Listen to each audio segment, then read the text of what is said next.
O encargo que o Senhor colocou no meu coração a respeito da batalha da igreja, a batalha da fé. E vou pedir para os irmãos fazermos mais uma oração diante do Senhor. Bendito Pai Celestial, nós somos tão gratos pelos dias que o Senhor tem nos dado para ouvir a Tua voz, ouvir a Tua palavra e sermos alcançados pelo poder da Tua palavra nos nossos corações. Nos ajuda, Senhor, a guardar a Tua palavra e meditar nela e receber toda a vida, todo o poder que está nela nas nossas vidas. Nós queremos te pedir mais uma vez pelo socorro do Teu Espírito Santo para nos ajudar a entendermos Tua palavra, a falar a Tua palavra e entendermos, receber a Tua palavra. Porque Ele não é apenas o inspirador da Tua palavra escrita, porém Ele é o divino intérprete da Tua palavra nos nossos corações. Pedimos o socorro do Teu Espírito Santo, então, que Ele venha nos ajudar a conduzir e dar entendimento aos nossos corações, iluminar os nossos corações, para receber e guardar a Tua palavra. No nome do Teu Filho Jesus Cristo. Amém.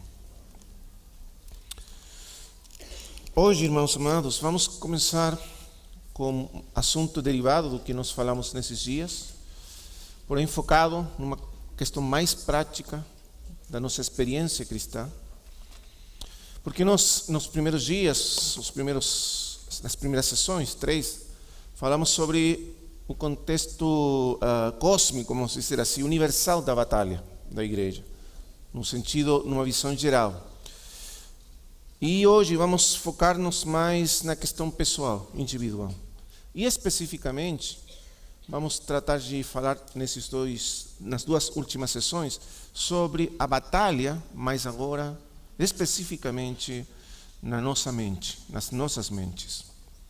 Eu vou falar da mente porque um dos lugares onde a batalha é livrada com mais intensidade é a mente dos filhos de Deus.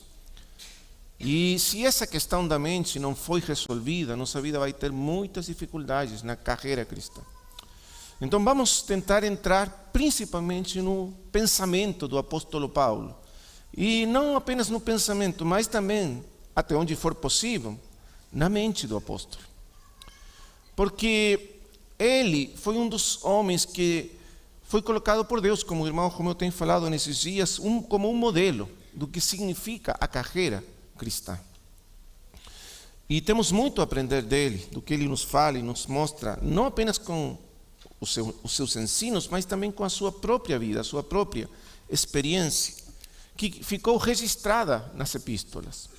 Porque, como o irmão Romeu nos explicou, as epístolas de Paulo não são tratados sistemáticos, teológicos, vamos dizer assim, de verdades articuladas de uma maneira muito sistemática, porém são cartas escritas desde a experiência do apóstolo Paulo, desde a vida do apóstolo. Foram escritas na medida que ele estava fazendo a obra de Deus e percorrendo cidades e lugares, regiões, pregando o Evangelho e estabelecendo a igreja do Senhor Jesus Cristo.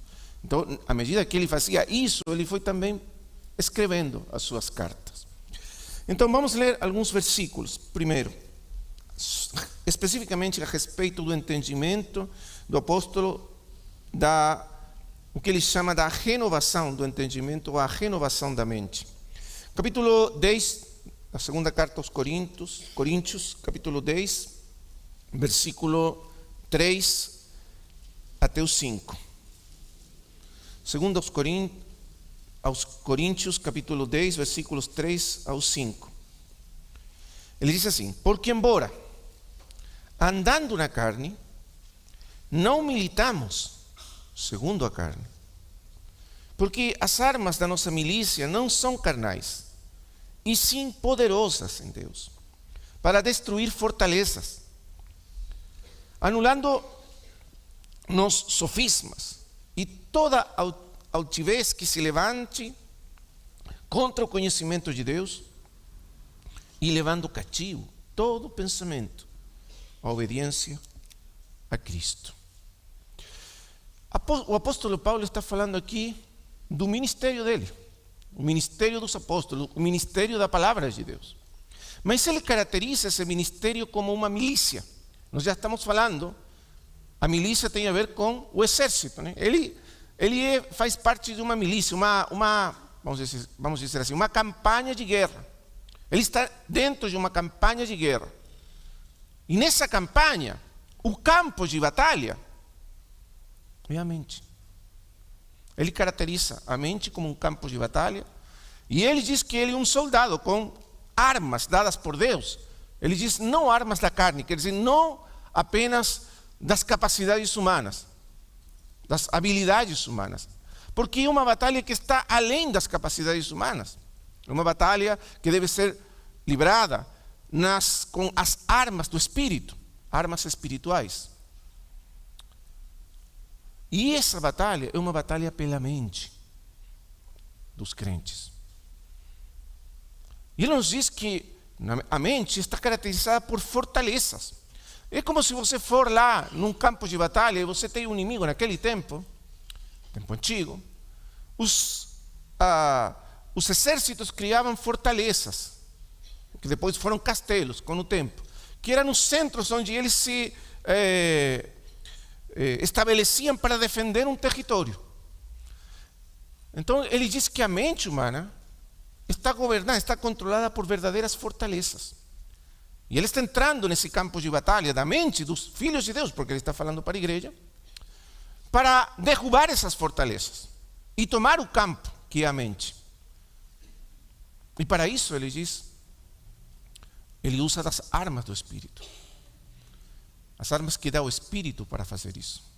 Mas o propósito, diz ele, e preste atenção aqui, é levar todo, e a ênfase está em todo pensamento, a obediência a Cristo. Levar todo o pensamento cativo. Quer dizer, todos os pensamentos da nossa mente levados cativos para obedecer a Cristo. É uma questão muito importante. Por quê? Porque a maioria dos nossos pensamentos não são cativos de Cristo. Nós pensamos muita coisa. E a maioria das coisas que pensamos não tem nada a ver com Cristo.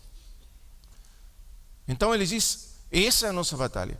E particularmente, o que, vamos dizer assim, impede, traz muitas dificuldades para a carreira cristã, é a existência dessas fortalezas.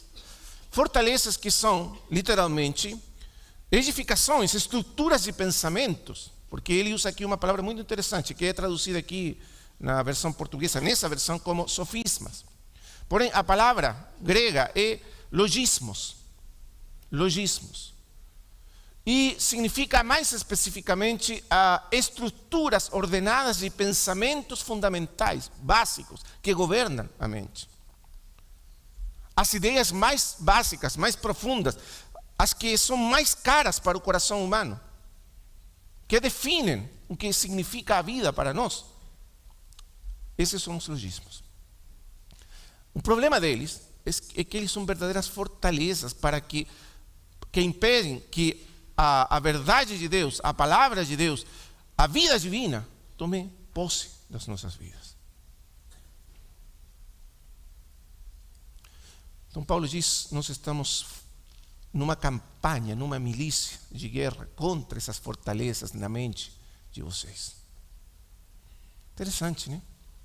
E o propósito é derrubar essas fortalezas que impedem que a mente seja rendida a Cristo, para trazer cativo todo o pensamento da mente de vocês a Cristo, a obediência a Cristo. Então veja quão importante para o apóstolo Paulo a questão da mente. Vamos ver outro versículo, onde ele fala do mesmo. Capítulo 12 de Romanos.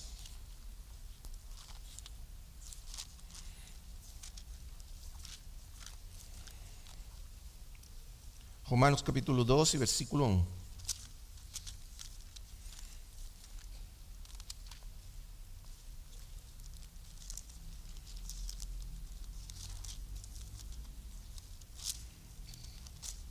Diz assim: rogo-vos, pois, irmãos, pelas misericórdias de Deus, que apresenteis o vosso corpo por sacrifício vivo, santo e agradável a Deus, que é o vosso culto racional.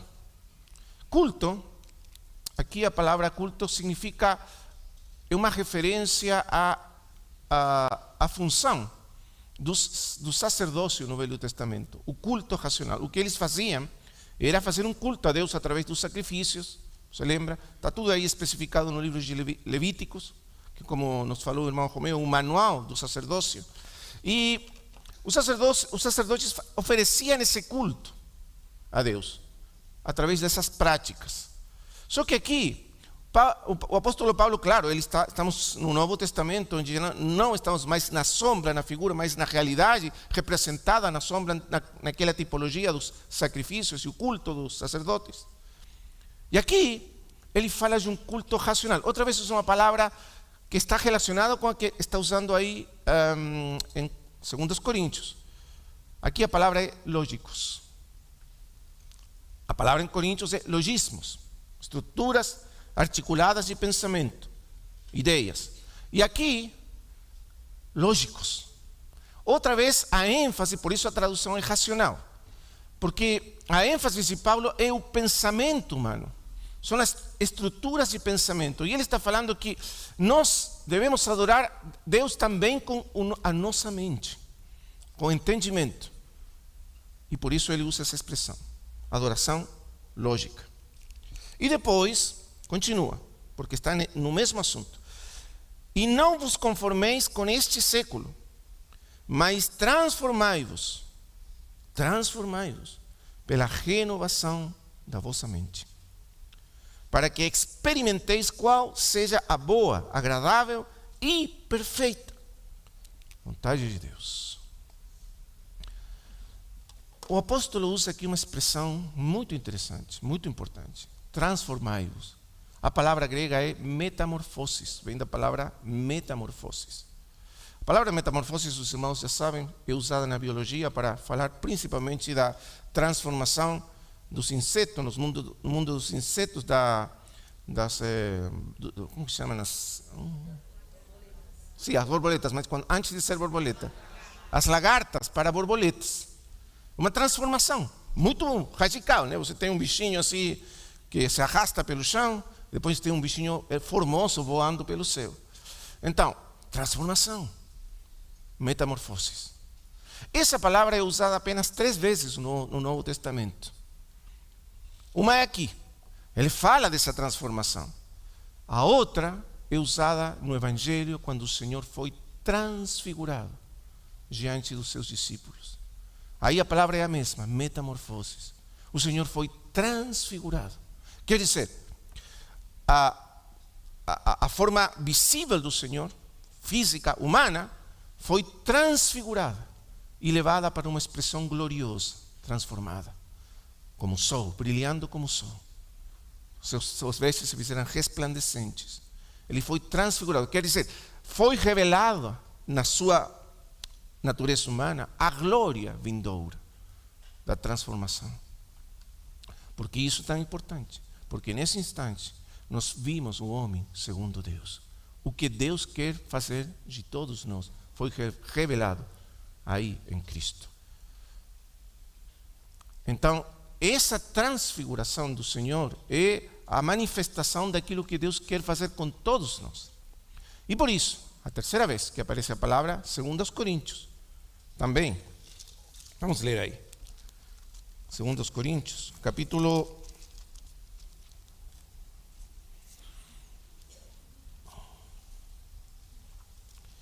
3, versículo 18. E todos nós, com o rosto desvendado, contemplando como por espelho a glória do Senhor, você vê? Contemplando essa glória que foi revelada aí na transfiguração do Senhor, agora nós contemplamos essa glória, somos transformados, e aí a palavra é a mesma, metamorfoseados, transfigurados, de glória em glória na sua própria imagem, como pelo Espírito do Senhor. Então, A transformação que está falando aqui o apóstolo é a transformação na imagem do Senhor Jesus Cristo. É a transformação da nossa vida, do nosso caráter, para ser segundo, conformado ao caráter do Senhor Jesus Cristo. Nos fala da transformação da vida cristã, a imagem do Senhor. O que resulta muito importante é que Paulo enfatiza que essa transformação acontece através da transformação ou a metamorfose das nossas mentes. Quer dizer, a mente se torna um fator crucial na vida e na transformação da vida, das nossas vidas, à imagem do Senhor. Se a nossa mente não for transformada, nós não seremos transformados, não podemos ser transformados à imagem do Senhor. E por isso que Paulo fala que para ele, o ministério dele é tão importante de levar cativo todo o pensamento, quer dizer, a mente de todos nós cativa a obediência a Cristo. E isso nos fala da transformação da mente.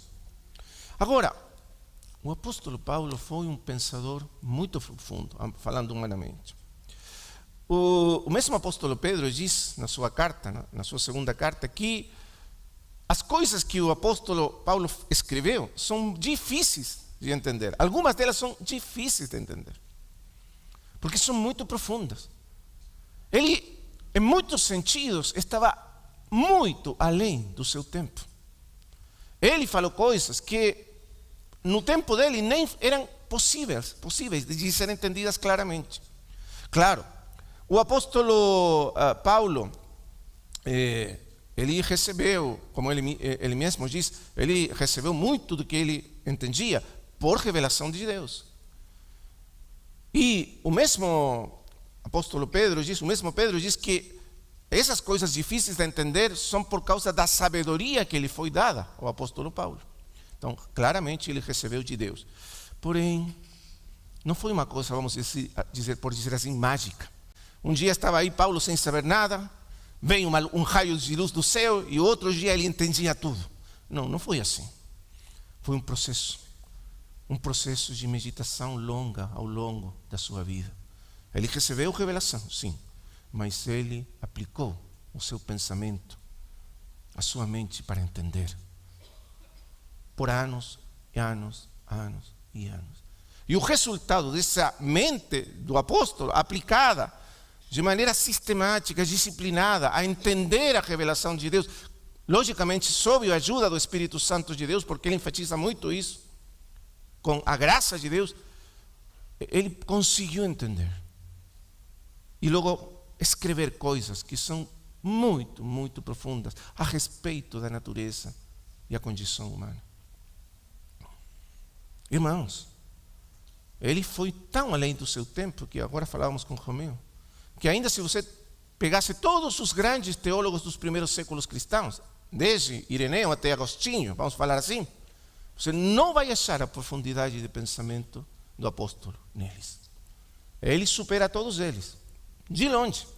Tanto assim que até hoje nós estamos assombrados de quantas coisas ele chegou a entender pela graça de Deus, sobre o que é o ser humano, a natureza humana. Então vamos tentar, pela graça de Deus, olhar um pouquinho, porque o propósito de Paulo, como já foi falado, não é simplesmente, ele não é um acadêmico, ele não é um teórico, ele não está tentando escrever um tratado sobre a natureza humana, filosófico. Mesmo que isso pode ser bom e ajudar. Mas ele não está tentando fazer isso. O foco dele é ajudar os filhos de Deus a crescer para serem semelhantes a Cristo. Esse é o foco dele, esse é o alvo dele. Então, é como ele disse, nós ensinamos a todo homem, em toda sabedoria, a fim de apresentar perfeito em Cristo Jesus, todo homem. Esse é o propósito dele. Então, o que ele escreve, o que ele fala, não é para simplesmente nós termos uma bagagem teórica, de entendimento, de conhecimento, mesmo que isso pode ser útil em algum momento. Mas não, ele está interessado em produzir essa transformação na vida dos filhos de Deus, de cada filho de Deus, de todos nós. Os pequenos, os grandes, os velhos, os ricos, os pobres, todos sendo trazidos para conformados a essa bendita imagem do Senhor Jesus Cristo. Esse é o seu propósito. E, portanto, quando nós lemos o apóstolo, devemos lembrar sempre disso. E essa é a razão principal pela qual, quando o apóstolo escreve, ele nunca fica no plano meramente, vamos dizer assim, teológico, teórico. Ele sempre procura trazer tudo isso para a experiência e para a prática. Tudo que ele fala, ele aplica. Tudo que ele diz, ele aplica. Ele diz, se isso for verdade, então se segue isto outro na vida, na experiência, na prática. De fato, é assim que começa o capítulo 12. O capítulo 12 começa como um grande portanto. Portanto. O que quer dizer portanto?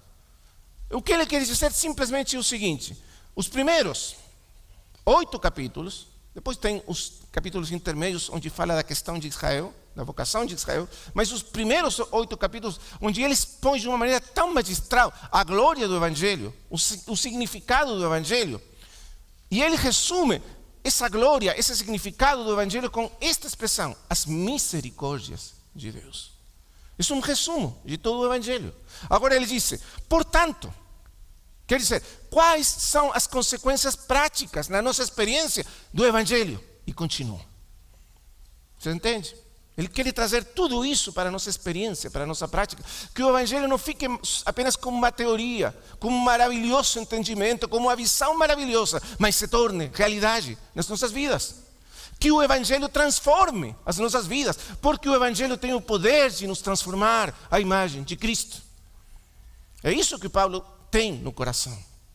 E por isso, portanto, não fiquemos apenas com um entendimento, com a visão das coisas, assombrados, maravilhados, sim, mas que tudo isso se transforme em prática, em realidade, que possamos ser realmente transformados, de glória em glória, na mesma imagem que contemplamos do amado Senhor Jesus Cristo. Então, a questão é prática para Ele. Irmãos amados, eu conheci o Senhor já estão fazendo 41 anos atrás. Já caminhei com o Senhor 41. Não é muito, tem outros que têm caminhado muito mais, pelo que vi hoje aqui na foto. Isso já delata alguns irmãos, né? Mas, nesses 41 anos, eu já procurei ler, mesmo minhas limitadas possibilidades humanas, procurei ler quase tudo que eu achei sobre a santificação, a vida transformada, o que for.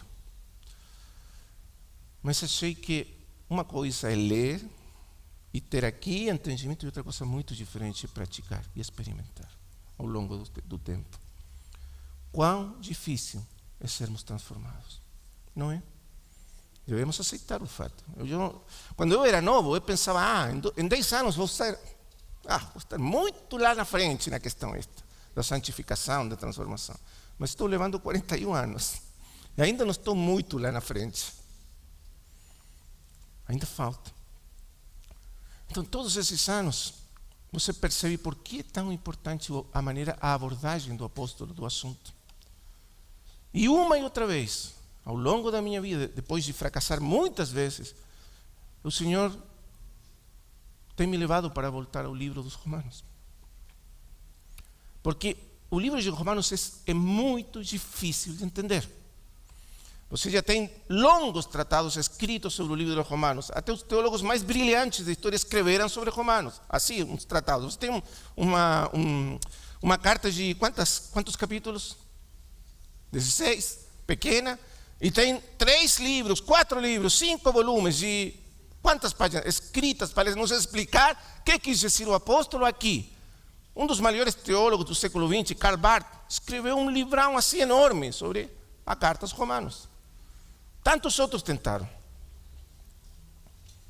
Porque uma característica do apóstolo Paulo é que ele sintetiza em poucas palavras verdades enormes, gigantescas.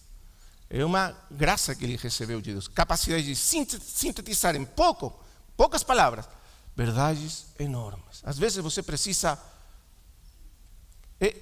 de fato, Tem uma anedota contada sobre o irmão Watchman Nee, que ele uma vez pregou uma sequência inteira de sessões, 7 sessões, sobre um versículo de Romanos.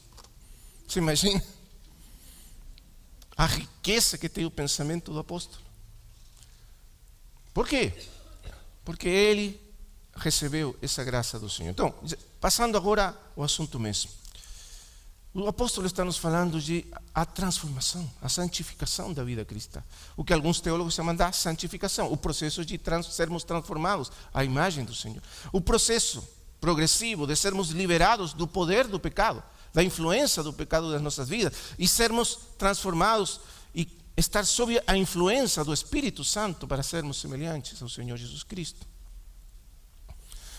Então, eu gostaria que pudéssemos ir, vamos a ir vendo algumas coisas para entender o que nós estamos falando, a outros versículos do apóstolo. Vamos ler em Colossenses, capítulo 2.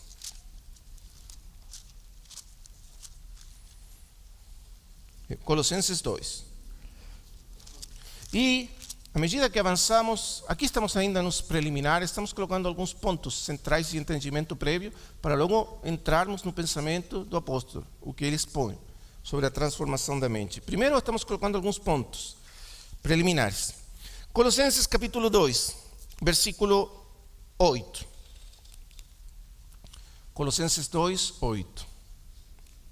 Diz assim: cuidado, que ninguém vos venha a enredar em sua filosofia e vás sutilezas, conforme a tradição dos homens, conforme aos rudimentos do mundo e não segundo Cristo.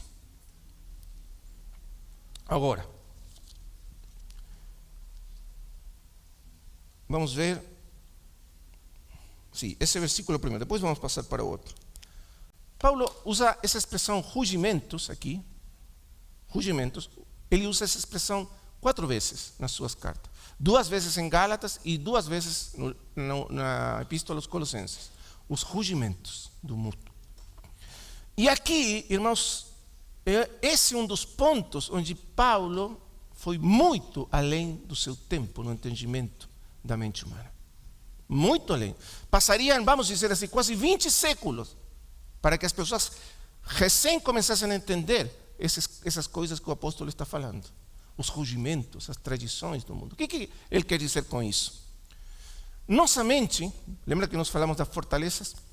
A mente humana, a conduta humana, o agir dos homens, a maneira que nós nos conduzimos no mundo, que inclui o nosso caráter, em grande parte, sem que nós saibamos, está estruturada pelos rudimentos do mundo. A palavra rudimento significa literalmente os blocos essenciais. Isso significa rudimento em grego. Blocos essenciais. Vamos dizer assim. Vamos supor, como que chamamos em português? Não sei se é alfabeto, abecedário, as letras. Alfabeto. O alfabeto tem quantas letras? Em espanhol tem mais, mas tem mais uma que em português. Nós temos 22. Aqui é 23, não tem mais, hein? Então, tem 23 letras. 26? Bom, quem sabe? Vamos ver um professor aí de língua. Quantas letras? 26. Tá. Então, 26 letras. Bom, o que seja, por aí. Quando você quer construir palavras, o que você faz? Esse é o sentido da palavra grega, por isso estamos entrando aí. Quando você quer construir palavras, o que você faz? Combina as letras de diferentes maneiras para construir diferentes palavras, orações, frases e tudo mais, não é? E assim criar um discurso com sentido, com significado. Então, o sentido da palavra grega é esse. As letras fundamentais que constituem a base do entendimento da mente, do pensamento humano. Quer dizer, vamos dizer assim, a mente humana está habitada por pensamentos. Assim chama Paulo, os pensamentos da mente. Essa palavra significa que a mente está habitada por ideias de todo tipo. Algumas são lembranças, outras são conceitos, outras são imagens, ideias diferentes. As ideias não sempre são ideias discursivas, racionais. A maioria das ideias que estão na nossa mente são simplesmente lembranças, imagens, conceitos, diferentes coisas, muitos tipos de ideias. Mas existe um grupo de ideias centrais na mente humana, centrais. São tão profundas que nem somos conscientes delas, mas estão aí. E elas determinam grande parte do que nós somos e fazemos. É isso que Paulo chama os rudimentos do mundo. Por que rudimentos do mundo? Porque quando nós nascemos no mundo, a nossa mente é como uma folha em branco. A nossa mente não sabe nada. E quase tudo o que nós sabemos, vamos dizer assim, os rudimentos, as habilidades essenciais que nossa mente precisa adquirir, aprender, para que nós funcionemos, vivamos no mundo, nós não aprendemos de nós mesmos, foram recebidas de outros. Você entende isso? Quer dizer, quando você era uma criança pequena, e não, era muito pequena, o que começou a acontecer? Seus pais, os tios, o entorno, começaram a ensinar você a fazer coisas, a pensar coisas. O que significa a vida, o que significa as coisas mais simples, né? Você nem lembra como isso aconteceu. Hoje, você faz muitas coisas de maneira automática, nem pensa nelas, mas foram aprendidas por um processo de formação. E isso foi colocado dentro de nós por nosso entorno, por as pessoas que estão no nosso entorno. Vamos dizer assim, pela sociedade ao redor, partindo da nossa família, primeiro. Mas outros também colocaram coisas em nós e nós aprendimos. E esse aprendizado que entra pela mente, porque a mente é o órgão, vamos dizer assim, que controla a conduta humana. Tudo que entra a nós e logo se forma parte de nós, entra pela mente. Agora, por isso estamos colocando alguns preliminares para entender o que estamos falando. Tudo isso está implícito no pensamento do apóstolo Paulo. A mente é muito mais do que o pensamento racional. É muito mais do que isso. Na verdade, o pensamento racional é apenas uma parte do que tudo que a mente humana faz. A mente humana tem a capacidade, vamos dizer quais são as capacidades da mente, as funções da mente, rapidamente. Percepção é uma função da mente. A percepção. O que quer dizer percepção? Você vê cores, sente sons, não é? Você percebe coisas do mundo através dos sentidos. Mas quem percebe, na verdade, é a mente. Porque o nosso corpo físico, material, ele é simplesmente um veículo, um canal, um instrumento de percepção. Mas os átomos dos quais estão feitos, vamos dizer assim, as nossas neuronas, o nosso cérebro, não tem capacidade de perceber nada. O que percebe é a mente. Então, as percepções são funções da mente. Nós percebemos cores, percebemos sons, percebemos muita coisa. Informação que entra em nós e a mente percebe. É uma função da mente, perceber o mundo através do sentido, do corpo. Outra função da mente é a criação de lembranças, que são muito importantes para formar identidade. Uma grande parte da nossa identidade está feita de lembranças. De fato, as lembranças são muito poderosas no caráter humano. Por quê?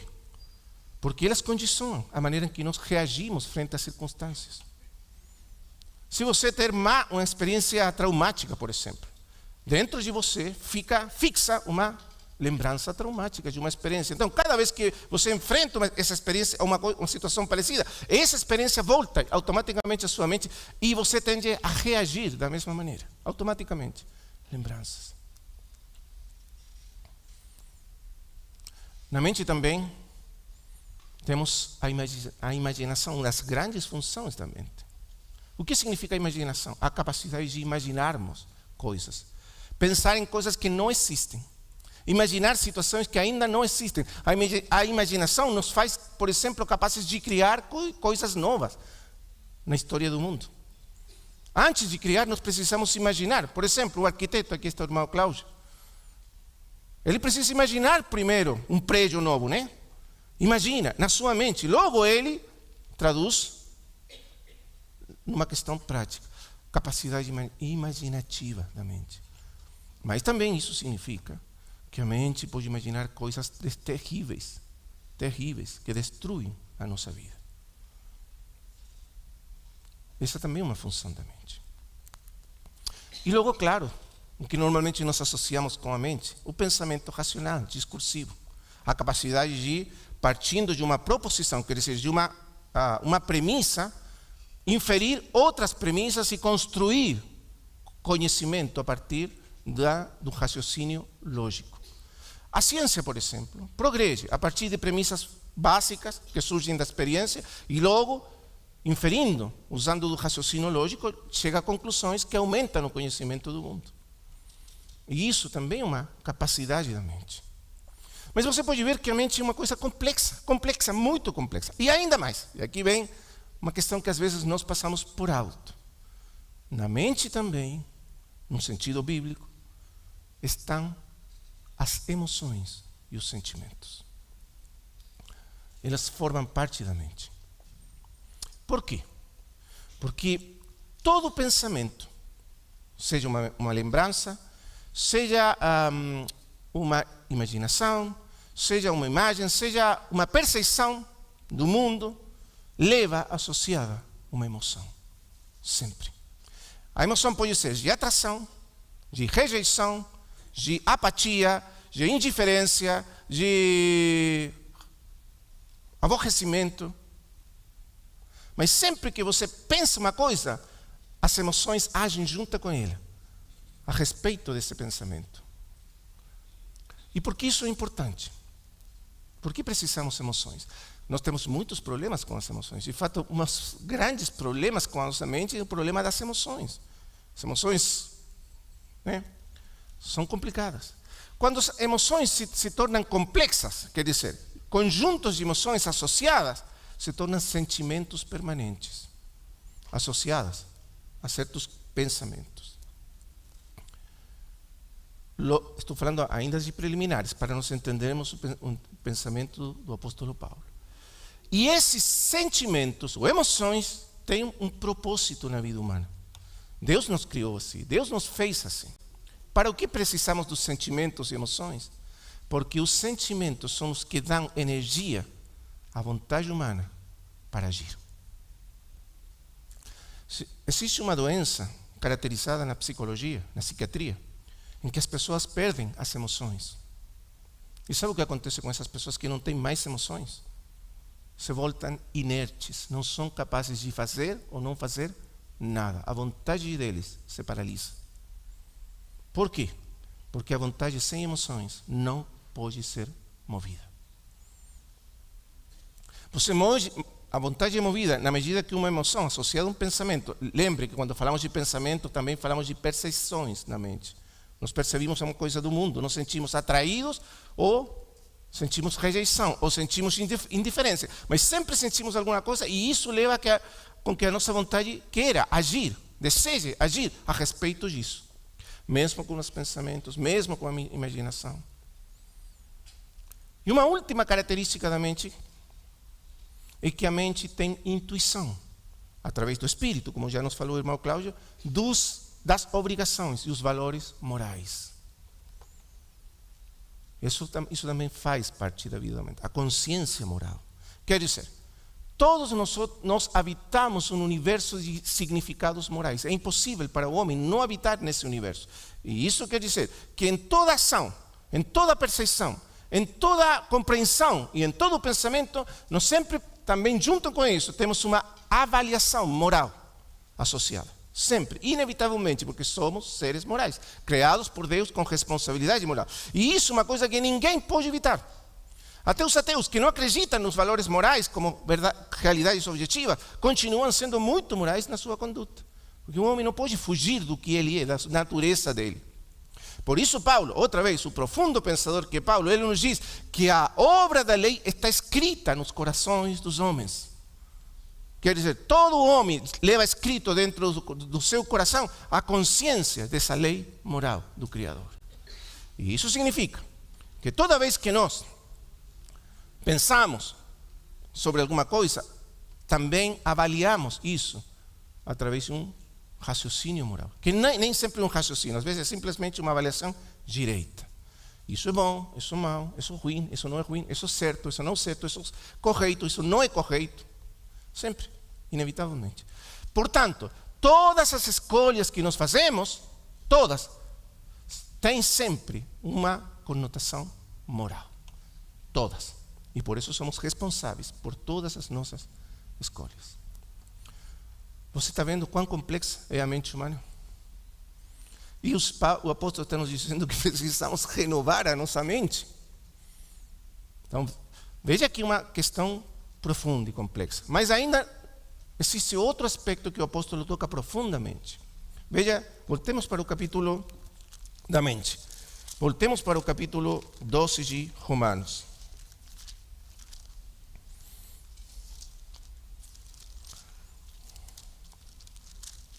Ele diz, primeiro, antes de falar da renovação da mente, diz, rogo-vos, pois, irmãos, pelas misericórdias de Deus, que apresenteis o vosso corpo por sacrifício vivo. Paulo entende que existe uma profunda ligação, união entre a mente humana e o corpo humano. Por quê? Quando Deus criou o homem, é dito aí, está escrito aí no livro de Gênesis, capítulo 2, que Deus fez o homem do pó da terra, quer dizer, a parte física, material do homem, feita por Deus, pelas mãos de Deus, do pó da terra. Quer dizer, o homem, no primeiro lugar, tem uma parte dele que é física, material, pertence a esse mundo, o corpo. Mas logo diz, a continuação, que Deus soprou nas narinas do homem o fôlego da vida. O fôlego da vida. E então o homem se tornou um ser vivente. Ou, literalmente, como traduz Paulo, uma alma vivente. Agora, presta atenção aqui. A alma foi criada, colocada por Deus junto com o corpo. A alma não foi criada separada do corpo, foi criada, por dizer assim, para dentro do corpo. Não foi criada primeiro que o corpo. Não é que Deus primeiro criou almas e depois fez corpos e então colocou essas almas dentro dos corpos. Assim pensavam os gregos, por exemplo, que a alma é anterior ao corpo. Platão, o grande filósofo grego, pensava que as almas eram anteriores ao corpo. E por isso, para ele, o corpo não era mais do que a prisão da alma. A alma estava prisioneira no corpo. E precisava liberar-se do corpo para ser ela mesma em plenitude. Mas na visão bíblica é o contrário. Deus cria o homem, o corpo físico do homem, com todas as características, com toda a extrema complexidade do corpo humano. Você já sabe, o corpo humano é extremamente complexo, extremamente. O cérebro, até hoje a neurociência estuda o cérebro e não consegue desentranhar totalmente como é que funciona o cérebro. E o cérebro é uma parte apenas de todo o corpo. A complexidade dos ciclos biológicos dentro do corpo, muito. Os irmãos que são biologistas ou médicos sabem disso. Muito complexo.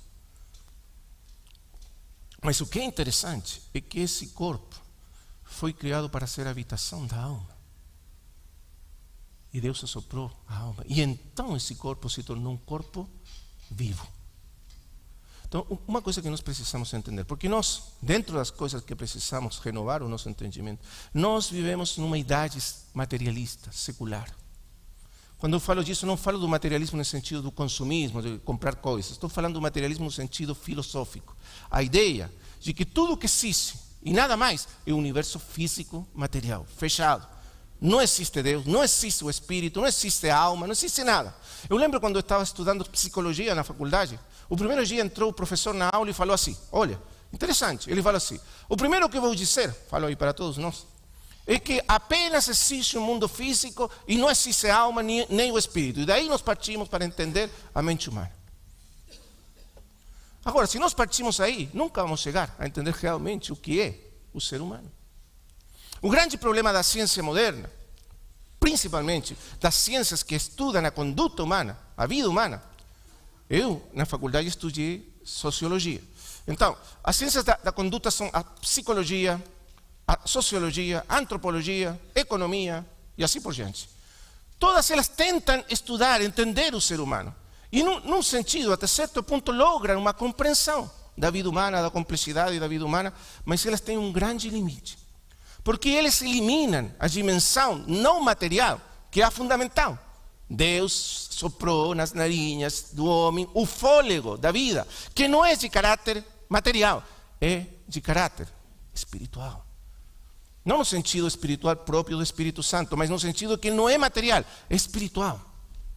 Não pertence ao mundo físico. No entanto, nós banimos essa dimensão do homem, não podemos compreender nada sobre o homem. Por quê? Porque quando estudamos a conduta humana, temos uma visão biologista, outra visão, vamos dizer assim, sociológica, outra antropológica, mas nunca podemos juntar todas elas num todo explicativo. Por quê? Porque falta o elemento unificador que explica a vida humana. E esse elemento é o fôlego da vida, que une todas as coisas da experiência num todo coerente e único. A pessoa humana. Você entende? E isso para os irmãos que estudam ciências humanas. Sem a compreensão da alma criada por Deus, nós não podemos entender o que é o ser humano. Então, Deus soprou essa vida no homem. E essa vida tem características próprias. Mas o corpo foi desenhado exatamente para conter, expressar, e para que essa alma vivesse, sentisse, pensasse, unida ao corpo e através do corpo. Então, o corpo humano não é simplesmente uma entidade física, material. É muito mais do que isso. É isso que faz impressionante o nosso corpo. Irmãos amados, vamos tentar pensar um pouco. Porque Paulo está enfatizando esse ponto, a importância do corpo na vida humana. Paulo não é um pensador grego, por isso estou falando que ele foi muito além do pensamento do seu tempo. Os gregos desprezavam o corpo. Os gregos tinham uma atitude muito paradóxica sobre o corpo. Por um lado, eles trabalhavam no corpo, treinavam no corpo, gostavam da ginástica e tudo isso, e os atletas. Mas por outro lado, filosoficamente falando, eles desprezavam o corpo. Eles pensavam que o corpo era a prisão da alma. Então, o corpo era uma coisa mais bem como se fosse assim como chamam, um lastre, um peso que carregavam os homens, que tirava eles, puxava deles para baixo e nunca conseguiam levantar-se a toda a plenitude da vida por causa do corpo. O corpo estava cheio de paixões que destruíam a vida da alma. É isso que pensavam os gregos. Mas Paulo, o pensador, iluminado pelo Espírito Santo de Deus, foi muito além disso. E ele entendeu que o corpo não é um peso. O corpo é fundamental para a vida humana. E sabe por que ele chegou nessa conclusão? Porque ele olhava para o Senhor bendito, Jesus Cristo. E pensando no Senhor Jesus Cristo, ele percebeu essas coisas. Paulo meditou em Cristo. Por isso ele nos diz que em Cristo estão escondidos todos os tesouros da sabedoria e o entendimento. Foi olhando para Cristo, meditando na pessoa encarnada do Verbo, que ele entendeu. Irmãos, se o corpo fosse uma coisa ruim, má, um peso do qual precisamos sermos liberados, por que o nosso bendito Senhor se fez carne então? E por que ele ainda tem um corpo? E por que quando ele morreu não deixou esse corpo para trás na tumba e ressuscitou meramente espiritualmente como um espírito? Por que ele levantou esse corpo da morte e ainda tem um corpo e está sentado à destra de Deus? Porque o corpo é essencial para o ser humano. Faz parte do desenho essencial do ser humano. Não é uma coisa ruim. O corpo precisa ser renovado e salvado e trazido para seu uso e propósito original, dado por Deus. Então, Paulo é um pensador cristão, cristocêntrico. E é de Cristo que tira as suas conclusões. E também a alma humana. Logicamente, se Cristo tinha uma alma, e a alma de Cristo era santa, pura, sem mácula, então também a alma precisa ser renovada e salvada. Cristo tinha uma mente humana. Como poderia ser se a mente for uma coisa ruim, uma coisa que, por exemplo, os orientais, na filosofia oriental, a identidade pessoal, a vida pessoal, individual, é considerada algo que deve ser destruído para libertar ao homem. Está vendo? Mas Paulo sabia que se Cristo tinha uma vida pessoal, uma identidade única, pessoal, humana, uma alma individual única, e que essa alma foi preservada através da ressurreição e é eterna, então a alma tem um valor eterno. E ela tem que ser salvada. Você entende? A mente tem um valor eterno, porque Cristo tem uma mente humana que é eterna. Então, o pensamento do apóstolo é um pensamento cristocêntrico. É de Cristo que ele tira as suas conclusões. E, voltando então para o corpo, o que é o corpo? Vou tentar dar uma definição muito rápida aqui, porém acho importante para continuar. O corpo é uma entidade material, já dissemos, complexa, altamente organizada, que permite que a alma possa viver e expressar-se a si mesma no mundo. E isso quer dizer que tudo que a alma expressa, vamos dizer, pensa, sente, percebe, decide, atua, age, é feito através do corpo. E isso quer dizer que a alma até pensa através do corpo. É por isso que o cérebro é um órgão tão complexo. O cérebro é um órgão principalmente físico, biológico, material, mas a alma pensa através do corpo. A mente, que está na alma, é uma função da alma, ele está pensando através do corpo, do cérebro. E quando o cérebro é danificado, a faculdade para pensar da alma fica danificada também. Porque o instrumento de pensamento nesse mundo é o cérebro. Vamos pensar assim. Vamos supor que você é um grande pianista e toca maravilhosamente a sinfonia, sei lá, de Gibet, Beethoven ou qualquer um. E é maravilhoso. Porém, você vai tocar lá, aqui temos uns pianos, eu vi aí. Vai tocar lá e o piano está desafinado. Por muito que você seja o melhor pianista, quando você toca, tudo vai ser ruim, porque o piano está desafinado. Se o cérebro tiver algum problema, por mais do que a mente tente, tudo o que sai através do cérebro estará desafinado. Porque a alma vive através do corpo. Mas isso significa, e isso é muito interessante, que o corpo tem a capacidade, vou usar uma expressão aqui, talvez um pouco difícil, plástica, de expressar os pensamentos, desejos e emoções e decisões da alma no mundo. O que significa plástico? Que ele se adapta à alma. Ele funciona junto com a alma. E isso é uma coisa maravilhosa, irmãos. Nós somos seres humanos tão acostumados a sermos humanos que nós nem percebemos a maravilha do que Deus fez em nós. Você já pensou o que significa? Que existam conjuntos de matéria organizada, unificada, que serve aos propósitos imateriais do espírito humano, da alma humana. E que se move quando a alma decide mover-se. É matéria, plástica, ao serviço de uma entidade que não é material, a alma.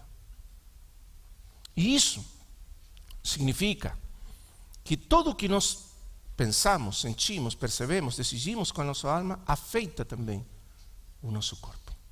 É por isso que quando nós sentimos dor, tristeza, onde nós sentimos a tristeza? Aqui.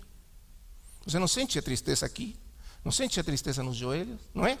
Nem nas orelhas, nem nos olhos. Tem uma zona do seu corpo que literalmente sente a tristeza. Qual que é? O peito. Está vendo que interessante isso? Porque o corpo reage sempre em resposta à alma humana. Sempre. Depois, quando você sente angústia, medo, onde você sente o medo? Aqui, no estômago. O estômago se aperta, não é? Você sente literalmente o medo no estômago, porque o corpo está unido à alma. E tudo que a alma sente, pensa, está unido ao corpo. É por isso que existem pessoas que podem ler literalmente os pensamentos nossos olhando para o nosso corpo. Porque quando nós pensamos, nosso corpo atua sempre reagindo. Por exemplo, se estamos bravos, adotamos automaticamente uma postura do nosso corpo rígida, defensiva, não é? O corpo está reagindo. Se nós sentimos alegria, o nosso corpo se relaxa. E todos percebem, e temos um sorriso. Quer dizer, o nosso corpo sempre reage plasticamente, se adapta aos sentimentos, às sensações, aos pensamentos da nossa alma. De maneira que o nosso corpo é capaz de transmitir o que está acontecendo na nossa alma. Nós não poderíamos comunicar-nos entre nós sem nosso corpo, porque até a voz que nós ouvimos de outros, é uma questão física, material, é produzida pela nossa língua, nossa laringe, pelo nosso corpo.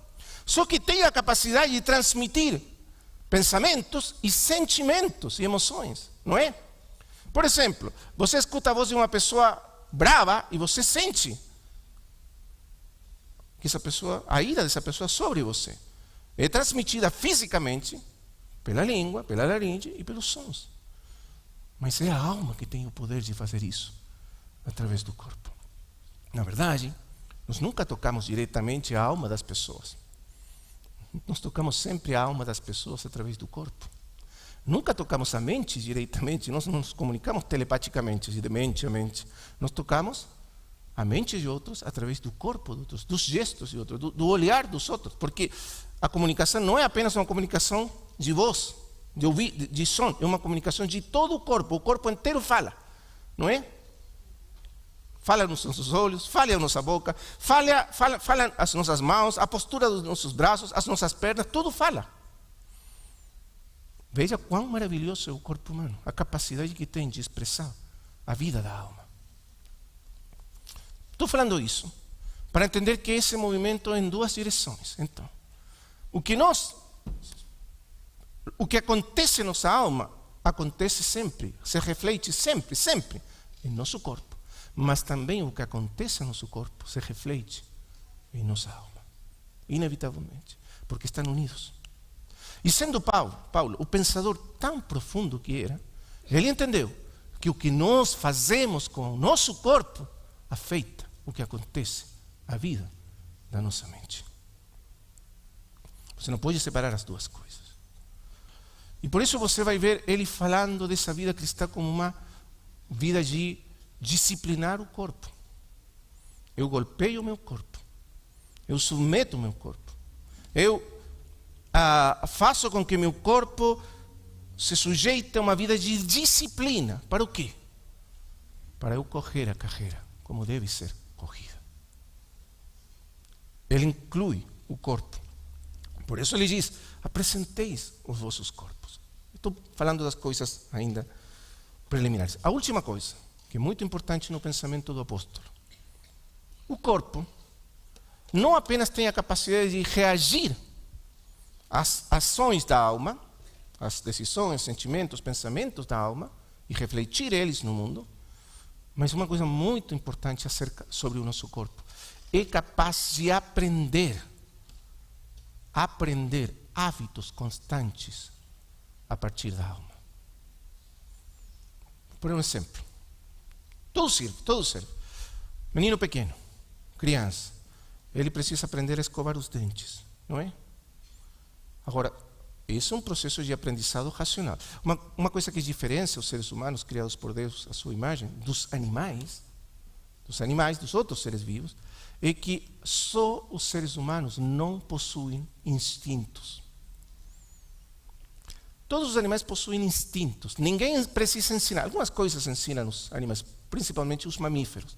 Mas, normalmente, os animais não precisam de ensino para saber como atuar no mundo. Aí nasce um crocodilo, né? Se diz da maneira contrária em espanhol, interessante. Aí nasce um crocodilo de um ovinho. E o crocodilo sai nadando. Ninguém ensina nunca para ele como alimentar-se, como comer, como proteger-se, como defender-se na vida, como fugir dos predadores, nada. Ninguém ensina nada, mas ele sabe, não é? E se ele tiver sorte, vamos dizer assim, vai crescer até ser um enorme crocodilo que devora tudo. Mas ninguém ensinou isso para ele. Vem na genética, nos instintos dele está inserido. Mas os seres humanos não somos assim. Os seres humanos não temos instintos. Se você deixa uma criança abandonada no bosque, logicamente vai morrer, não tem capacidade de sobreviver. Mas vamos supor que sobrevive. Sabe o que vai acontecer com essa criança se nunca teve contato com outros seres humanos? Nunca vai ser realmente humana. Nunca vai aprender a falar, comunicar-se, relacionar-se, pensar. Porque nós aprendemos tudo de outros seres humanos. Interessante, né? E por que somos assim? Porque somos criados à imagem de Deus. Fomos criados para interagir primeiramente de tudo e sobretudo com Deus. E é assim que nós somos formados, interagindo com outros, com Deus e com outros. E é assim que somos formados como seres humanos. A linguagem, que é a característica central do ser humano, foi dada por Deus. É Deus que falou primeiro para o homem e ensinou ao homem a falar. Então, você vê quão diferentes somos. E isso quer dizer que praticamente tudo que nós aprendemos da vida, no sentido primário, fundamental, vamos dizer, das habilidades básicas para viver nesse mundo, aprendemos de outros, recebemos de outros. E assim somos formados. E uma característica do corpo humano é que ele tem a capacidade, a diferença dos animais que é por instinto que eles reagem de uma maneira ou de outra, nós aprendemos pelo treinamento constante do nosso corpo. Você ensina um menino a escovar os dentes. No princípio, o menino coloca a escova de dentes no olho, ele não acerta com a boca, não sabe.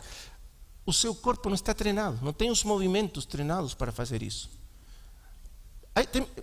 Você já conhece pessoas que tiveram esses acidentes ACVs, como chamam em português? ACVs, né?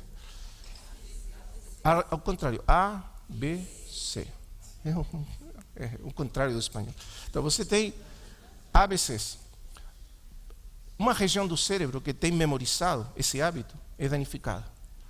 E depois essa pessoa, por exemplo, vai comer e não lembra como usar o garfo, a faca. Não sabe como. O seu corpo esquece os movimentos. Perdeu o hábito. Entendeu? Mas por quê? Porque nós fomos criados para construir um caráter através da aquisição de hábitos. E o caráter é a soma dos nossos hábitos. Mas a maioria dos hábitos está no corpo. São maneiras de reagir automaticamente a respeito de todas as circunstâncias. E isso faz parte muito importante da vida humana. Por quê? Porque nós fomos criados para uma vida mais alta. Então, se nós estivermos todo o tempo pensando, vou comer. Como é que se come? Será que... Não, nós aprendemos de uma vez e depois o fazemos de modo automático. Então, você está comendo automaticamente, sem pensar nisso. Já está treinado o seu corpo para fazer, o seu cérebro para fazer. Então, você pode dedicar a sua mente a outras coisas. Ou, vamos dizer assim, coisas boas, também pode ser coisas más. Mas é por isso. Entende? Então, o caráter é a soma dos hábitos aprendidos pelos membros do corpo e principalmente pelo membro principal do nosso corpo, que é o cérebro. O cérebro também é um membro físico do corpo. E ele aprende hábitos. Isso significa que grande parte do nosso caráter está constituído por hábitos. E aqui, então, já coloquei os pontos principais. Vamos entrar o que nos diz o apóstolo Paulo. Vamos ir para Romanos, capítulo 8, versículo 1. Eu acho que temos ainda um pouquinho de tempo. Diz assim, sobre a transformação da mente e o efeito disso na vida humana inteira. Diz assim, agora, pois, já nenhuma condenação há para os que estão em Cristo Jesus. Porque a lei do Espírito da vida em Cristo Jesus te liberou da lei do pecado e da morte. Aqui temos outro desses grandes, maravilhosos resumos do apóstolo Paulo. Nenhuma condenação há para os que estão em Cristo Jesus. Com isso, ele resume praticamente todos os 7 primeiros capítulos. A condenação foi removida. A culpa foi removida. O pecado foi expiado. Não existe mais condenação. Não estamos mais debaixo da condenação da lei. Nós estamos mortos para a lei. A culpa foi tirada. A ira de Deus foi afastada de nós pelo sacrifício expiatório de Cristo, pela propiciação que Ele fez com seu sangue diante de Deus. Então não estamos mais debaixo da ira, de nenhuma condenação. Agora, a condenação, no pensamento do apóstolo, tem duas, vamos dizer assim, dimensões. Uma dimensão objetiva, que quer dizer, nós transgredimos a lei de Deus e somos culpáveis objetivamente aos olhos de Deus. E então merecemos o castigo, que é a ira de Deus, por causa dos nossos pecados. Essa transgressão objetiva, que começou lá com a primeira transgressão de Adão, mas logo depois foi consecutivamente imitada por nós na nossa vida pecaminosa, porque o pecado entrou no mundo através de Adão. Então, esses pecados nos condenam, pecados pessoais, as transgressões pessoais, nos condenam ante os olhos de Deus, porque transgredimos a lei moral do Criador. Mesmo sem conhecer a lei revelada, no caso dos judeus, nós temos conhecimento da lei moral, como já dissemos, nos nossos corações. E nós também transgredimos essa lei moral. Mesmo que escurecida pelo pecado, ainda transgredimos essa lei moral. E então todos somos culpáveis, pecadores, objetivamente culpáveis aos olhos de Deus. Essa culpa, esse castigo foi removido pelo sacrifício de Cristo na cruz. E isso que significa expiação. Ele carregou nossos pecados e recebeu o castigo, a condenação sobre nós. A condenação é o castigo do pecado. Ele recebeu a ira, a condenação sobre ele, e então, dessa maneira, ele afastou eternamente a ira de Deus de nós. Isso significa propiciação, afastar de nós a ira de Deus, para sempre. Então, não existe mais condenação para nós. Esse é o primeiro ponto. Justificados, pois, pela fé. Entende? Sem mérito algum. Apenas pela obra maravilhosa do Senhor. Estamos justificados. Justificados tem um sentido forense, legal, no pensamento do apóstolo. Justificado significa ser declarado justo num juízo. Você é levado ao juízo, são apresentadas as provas. Aí está todas as suas transgressões. Você transgrediu a lei. Aqui. Todos os pontos da lei transgredidos. O que você merece? O castigo. O castigo é a condenação, é a morte. A morte como separação eterna de Deus. Aí está o castigo. Porque todos pecamos. Estamos destituídos da glória de Deus. Mas aí vem então o sacrifício de Cristo. Toma nosso lugar no castigo. E sofre Ele sobre nós o castigo dos nossos pecados. Carrega com a condenação que nós merecíamos sobre Ele. E então afasta de nós a ira de Deus. E nós somos declarados inocentes, sem culpa, por causa dele. E somos revestidos de justiça dele. E assim somos recebidos no amor eterno de Deus. Vestidos de Cristo para sempre, sem mérito algum, apenas pela justiça dele. Recebidos no amor de Deus. Justificados, pois, pela fé, temos paz. O que significa paz? Completa. Estamos totalmente a contas com Deus. Não temos dívida alguma com Deus. Deus não exige mais nada de nós para sempre. Estamos a contas com Deus. Temos paz com Deus. E estar em paz com Deus significa que estamos agora no favor de Deus. Na graça eterna de Deus. No amor eterno de Deus. Somos objetos eternos da sua graça, do seu favor, do seu amor. Para sempre. Que maravilha, irmãos amados. Não há mais condenação para os que estão em Cristo Jesus. Amém? Mas essa é a primeira parte, objetiva. Remoção dos pecados, da culpa, do castigo. Pronto. Mas agora temos uma segunda parte. O pecado que está em nós. Ah, sim. O pecado não é apenas uma questão de transgressões objetivas, os pecados em plural. Mas o pecado é uma força, é um dano dentro de nós. Existe dentro de nós um dano profundo. A nossa alma foi arrasada, fraturada pelo pecado. Assim nascimos no mundo. Quando Adão deixou entrar o pecado no mundo, porque foi pela transgressão de Adão que o pecado entrou no mundo, e através do pecado, diz Paulo, entrou a morte. E a morte significa que tudo que Deus criou, ordenado, organizado, numa unidade perfeita, de paz, de união com Ele, foi fraturado, foi quebrado, foi despedaçado. Irmãos, como dizia o irmão, como nós nunca entenderemos até que ponto a alma humana foi arrasada pelo pecado. Mas foi. Isso que significa? Que a alma foi fraturada pelo pecado. A primeira fratura do pecado é que nos separa de Deus. E Deus é o poder organizador, ordenador da vida humana. Se Deus não estiver presente no centro da vida humana, presta atenção aqui, a vida humana não tem possibilidade de organizar-se como um todo coerente. Nunca. Por quê? Porque somos feitos à imagem de Deus. Sem Deus, não existe possibilidade alguna da vida humana organizar-se num todo coerente. O significado da palavra paz na Escritura, no grego é irine, mas no hebraico, de onde vem a palavra, é shalom. Sabe o que significa shalom? Não é simplesmente ausência de conflitos, de guerras, é uma coisa muito simples. Não, shalom significa a total e completa organização da vida humana para florescer sob o reino de Deus, sob o governo de Deus. E a vida humana não tem mais paz desde que o pecado arrasou a alma humana. Por isso a Escritura diz que a alma humana, os ímpios, a alma humana é como um mar agitado que nunca pode ser acalmado. Assim é a nossa vida, porque a alma foi fraturada pelo pecado. Como perdeu o princípio ordenador e unificador dela, que é Deus mesmo, nela, então a alma foi fraturada e se tornou, vamos dizer assim, numa província, numa nação em guerra, onde cada parte dela está em guerra com as outras partes. É por isso que nós nunca temos paz. Porque, por exemplo, nossos desejos, nós desejamos uma coisa, desejamos outra, e cada um desses desejos puxa de nós. Mas são desejos incompatíveis. Ou um ou outro. E você quer as duas, e quer outro, e tudo puxa.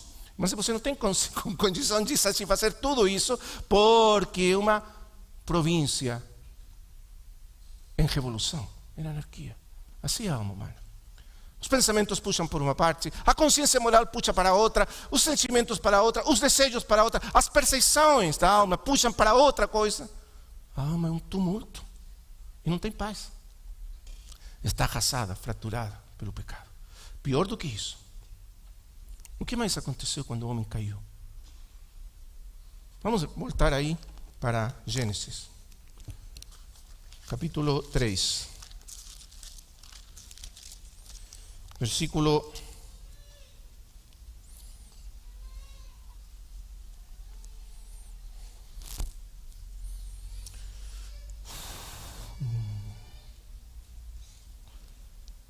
1. Temos a tentação da serpente.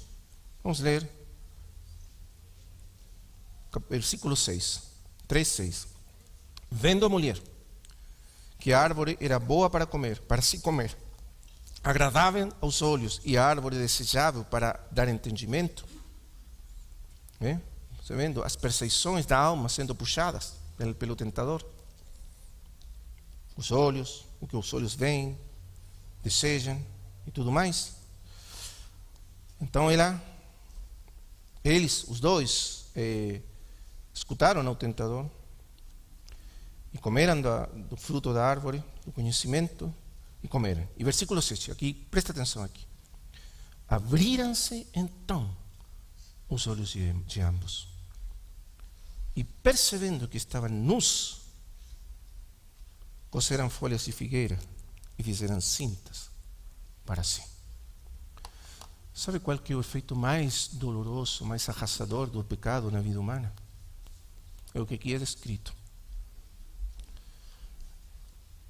Num instante, diz a Escritura, sim, o diabo tinha falado, os seus olhos serão abertos, sim, mas não para ser deuses, senão para ter um conhecimento súbito, instantâneo, terrível, horroroso, da extrema nudez e fragilidade da vida humana longe de Deus.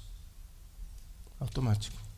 Num instante, eles conheceram quão frágeis, quão nus estavam. Longe de Deus. Nesse instante, surgiu dentro deles o terrível e horroroso eu, como centro da vida humana. Por quê? Porque o que é o eu? O que é o eu? Já pensou um pouco? O que é o realmente? O que é o eu? Você não pode identificar o eu com a alma. A alma é mais do que eu. Mas a alma tem um eu, contém o eu dentro dela. Mas o que é o eu? Originalmente o eu não é uma coisa ruim, não é uma coisa má, não é uma coisa corrupta. Porque, logicamente, Deus tem um eu. Deus é o meu. E Cristo, na sua vida humana, ele tinha um eu humano, que não era corrupto. Então, o eu, originalmente, não é uma coisa corrupta. Quando se torna corrupto o eu? No momento em que o homem descobre que está nu, por causa do pecado. Por quê? Porque nesse momento, o eu do homem se fez consciente da sua humanidade, do seu corpo, de uma maneira tão intensa, que o corpo tomou posse. Os desejos do corpo, os interesses do corpo, as necessidades do corpo, a fragilidade, tomou posse do homem. E o eu do homem sentiu nesse momento que tudo o que ele tinha na vida era ele mesmo. Presta atenção. Daí, vou usar uma expressão brasileira que eu gosto muito. O homem, nesse momento, sentiu que ele precisava virar-se sozinho. Você entende o que estamos falando? O eu cresceu, então. Eu sou quem vou me salvar. Eu sou quem vou me vestir. Eu sou quem vou cuidar da minha vida. Eu sou quem vai... Ninguém mais vai me defender. Ninguém mais vai cuidar de mim. Ninguém mais vai entrar na minha vida. Agora sou eu, sozinho, na minha vida sozinha. Eu sou. Eu. E o eu cresceu para dominar a vida inteira do homem. Os interesses do eu querem ser os interesses do corpo. Os desejos do corpo. Os interesses do eu no relacionamento com o mundo, as coisas do mundo. Eu agora, como estou nu, preciso proteger-me, preciso juntar coisas, preciso ter muito para proteger o meu eu. E por isso, essa ambição desmedida do homem de possuir coisas ilimitadamente.